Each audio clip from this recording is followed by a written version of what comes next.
is what it is. I don't disagree with this portion of it. I don't remember the rest, but I hear what he's saying. I get it. The aggression, the just the rudeness, the disrespect, and again, the misandry. This is what I mean. If you grew up hearing this, and they didn't even wait till they were amongst each other as women in a separate place where you couldn't hear it. They talk like this around grown men, around male children, teenagers, didn't matter, elders, and some of them would do it while I saw grandfathers paying the bills, fathers taking care of everybody around them. I can't tell you how many young women I've seen get their college degrees and had everything from fathers to boyfriends helping to pay for it the entire time, only to stand on stage when they graduated and say, look what I did by myself. Nobody helped me. I'm an independent woman. And I know for a fact for 4 years that Pops was laying it down in terms of resources, that even boyfriends were paying for books and classes while he worked a regular job and didn't have a degree. And there's a kind of blindness that I think that happens when you're so immersed in misandry. There's a kind of sense that, everything conforms to that worldview. And it's almost like wearing, like shaded glasses where all of a sudden you only see one color. All the men that do sacrifice to help them on a regular basis just become invisible. And they talk like this out of just pure arrogance and disrespect, despite how many men have actually sacrificed for them. So I agree with them. The aggressive tone is ridiculous. It's frustrating and it's exhausting and it's toxic in its own way. I want the elders to stop leaving houses to men in the family. That's the generational curse I want to see broken. Because for some reason, the house is left to the man and they don't pay the property taxes. A paid off house is left to the man. And then a responsible woman, sister, cousin, auntie has to make sure the house stays in the family that this grown ass man lives in for free. And they have to pay the property taxes on said house because grown ass men never fail to grow the fuck up. Grandma taking care of people when she dead and gone. We need to start leaving houses to women. I don't know why the elders feel like they got to take care of grown ass men, even in the afterlife. Women are out here figuring it the fuck out, but grown ass men been living with their grandmas since high school. Grandma dead and gone and they still in the house and they can't maintain the property. They can't pay the property taxes. House about to be goddamn taken by the goddamn state because they can't do the bare fucking minimum. Code enforcement stay coming out. That's what I want to see. We need to stop leaving the house to the fucking men. Leave it to a woman. Leave that shit to a fucking woman. All right, I should put some clips in there, but I'm gonna put a clip in there from Dr. T. Hassan Johnson. Shout out to him, man.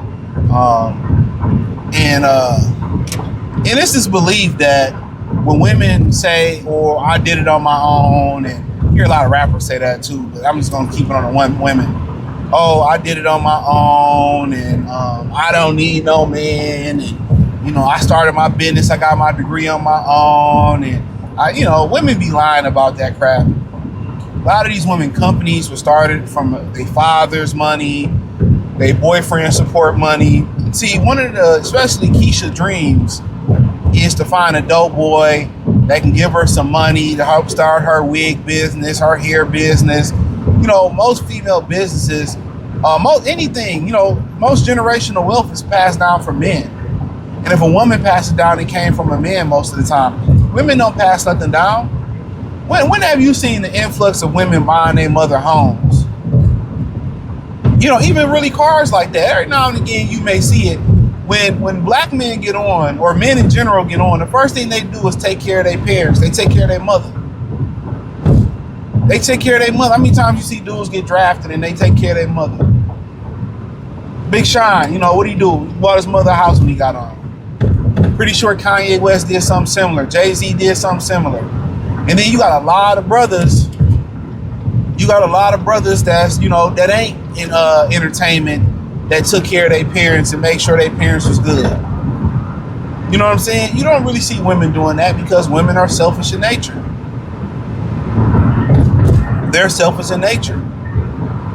And they lie about, oh, I did it on my own, or I got my degree on my own. I started my business. Nah. Most of their businesses was started from a man. The man had the credit. The man had the finances. And unfortunately, a lot of times, they use these men and they get what they want, and then they finesse with them. Don't just think if you with a woman and, you know, certain women, and you help her level up, or you help her get that business, you upgrade her life. The thing about it is, you be thinking that most women gonna feel in debt to you like a man feels in debt to a woman, right? No, most women, especially today, is gonna feel like they better than you, even though you upgraded their life. Now I'm in better circles. Now I'm going to climb the mountain to the next man that can help me level up. You know what I'm saying? That's how they think. Most women are ruthless out here. There have been so many men that help women start their businesses. There was a particular girl who had a very popular, I forget her name. It's your guy Slim Beezy. Hey man, let's give this man a round of applause, man. Dad spent his last to go to China to find her hair products, man. She making 2.5 a year, man. 20 years old, man. Look, let's build this generational wealth, man. They say don't do business with family, man, but that's who we need to be doing it with, man. Our daughters, our sons, husbands, wives, man. Look, man, let's get together, get this money flowing, man, and build something, man, for real. Beezy World. Popular bundle business. Her daddy went over to Asia. You know how hard this is? He made a deal happen so his daughter, and she told the story, credit to her, she didn't take credit for it, and got the hair plug for her daughter's business. He made it happen. You know, and I seen a video that Dr. Tiasan Campbell was covering, and the lady was saying that, oh, you know, I don't understand why men leave the homes to men. All men do is lose it. The property taxes, living the free, and the women just, you know, gotta pay. Man, women don't pay property tax. The first thing you do, let me say this, why men leave like stuff to women, right? As far as like properties and all that, the first thing women do is what they tell them not to do. They sell it. Bill Davidson, who owned the Detroit Pistons, he told his wife, he used to own the Detroit Pistons before he passed. Before he passed, he told his wife not to sell the team. I think she sold the Pistons and the Tampa Bay Lightning. First thing she do, as soon as he probably ain't even 6 feet deep comfortable, she sell the team. I knew a lady that sold a whole bunch of parking lots or empty lots for pennies on the dollar. As soon as her husband died. The number one thing you see women do when things like that are passed down, they sell it. That's why, because they understand, like when you have a father in the house, he understands anybody that's gonna listen and follow his instructions to the T is the boy that was under his tutelage for life. He tell them what to do. Hey, look, if this happened, that happened, do this. You tell a woman to do this and do that, and that happened, they're going to do the opposite. They're gonna do exactly what you tell them not to do, in death or in life. You know what I'm saying? And that's an actual fact. And that's why they leave stuff to the men, because the men actually listen and understand where they coming from. You know what I'm saying? And and that's why you don't see houses and businesses passed down no more. It's because, you know, especially in the black community, it's become a matriarchy. There are no men there. Women don't pass nothing down. Women don't generate wealth in this country. No matter how much they want to say, it's because they just spend. They don't understand the concept of save. I'm gonna upload a video on the Patreon pretty soon. Like, women need to spend money to have fun. Men don't have to spend money to have fun. Men can chill at the house. They got Netflix. They can cook for themselves, and they can come, you know, make a tray of nachos, fry some chicken wings, get on the grill, do some stuff. And the men can watch the Laker game, watch the Dodger game. The men can go, you know, go on a Marvel binge, right? They can go on the Marvel binge, and they can just be cool. Not women. Women need to go out for the ambiance. They need a $300 food. You know, they sitting there trying to split a $300 food and drink bill at the bar, or they need to get dressed up and put makeup on, and they need to do this, that, and the third. And it's like, geez.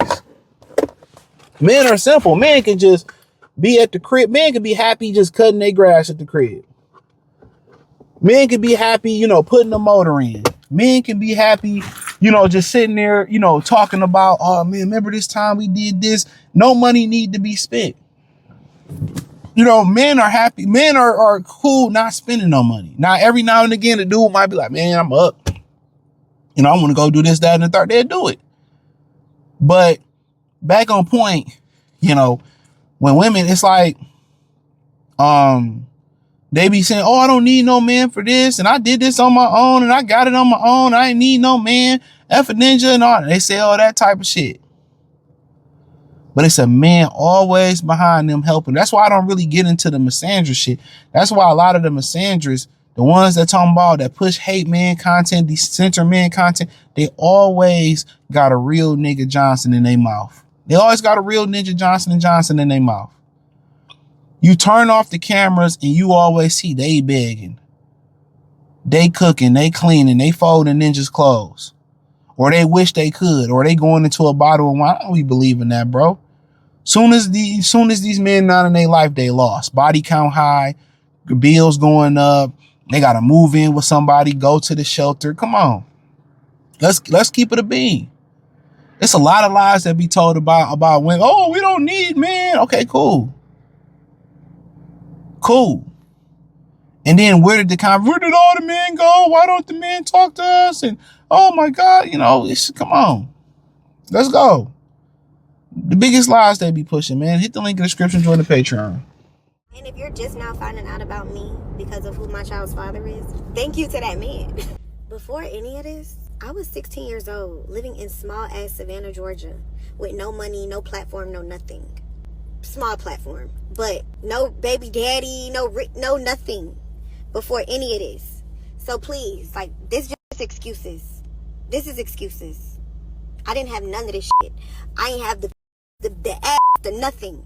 I got out in the field and made that shit work. What are you talking about?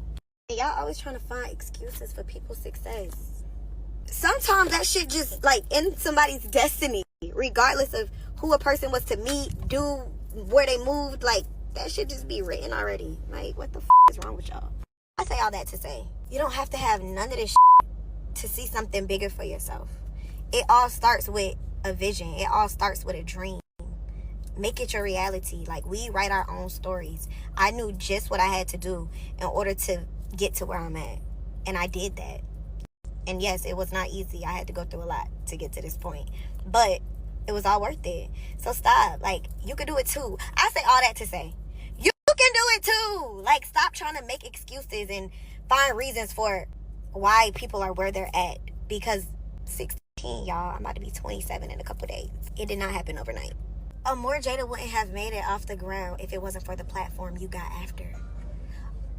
Amor Jada was the platform that I built. That's what got me off the ground. I didn't get no Instagram account and somebody said, here's 500,000 followers. Do what you can with it. No, I had to start at zero, and I built that and sustained it 10 plus years after.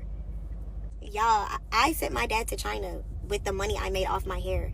I don't know if you guys remember, because a lot of y'all are new here. I started selling hair off of pre-order. They would order and then I would order, and I just was so locked in with my manufacturer that they would send it to me express, which cost me more, but the profit was all profit because I wasn't losing out on putting money up to get inventory. After I made a certain amount, I sent my dad to China with my money that I made. I started my business with no money, my hair business with no money. Please chill on me.